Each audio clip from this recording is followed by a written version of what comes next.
மக்கள் விரோத போக்கை தொடர்ந்து கடைபிடித்து வந்தால் 2026 சட்டமன்ற தேர்தலில் அனைத்து தொகுதிகளிலும் பாஜக டெபாசிட் இழக்கும் என்று துரை வைகோ எச்சரித்துள்ளார். சென்னையில் உள்ள மறுமலர்ச்சி திராவிட முன்னேற்ற கழகத்தில் தலைமையகத்தில் அக்கட்சியின் முதன்மை செயலாளர் துரை வைகோ செய்தியாளர்களை சந்தித்தார். அப்போது பேசிய அவர், மதத்தை வைத்து அரசியல் செய்யும் பாஜகவை தீவிரவாதி என்றுதான் சொல்ல வேண்டும் என கூறினார்.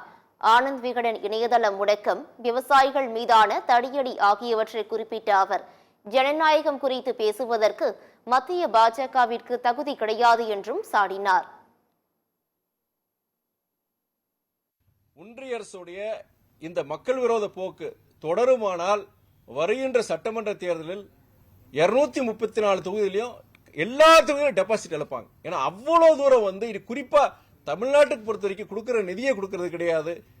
தமிழ்நாட்டுக்கு வர வேண்டிய திட்டங்களுக்கு உண்டான எல்லா தடைகளும் உருவாக்குறது. இன்னைக்கு மும்மொழி கொள்கையா இருக்கட்டும், இல்லாட்டி இந்த டீலிமிட்டேஷன் வச்சு இன்னைக்கு தமிழ்நாட்டுக்கு உண்டான அந்த நாடாளுமன்ற உறுப்பினர் எண்ணிக்கையை குறைக்கிறதா இருக்கட்டும், எல்லாமே தமிழ்நாட்டு மக்களுக்கு விரோதமா செயல்படுற இந்த பாஜக அரசு பொறுத்த வரைக்கும், ஒன்றிய அரசு பொறுத்த வரைக்கும், பாஜக ஒன்றிய அரசா இருக்கட்டும், பாஜக தலைவர்களா இருக்கட்டும், வருகின்ற சட்டமன்ற தேர்தலில் அவங்களுக்கு 234 தொகுதியில் அவங்களுடைய டெபாசிட் இழக்க போறாங்க.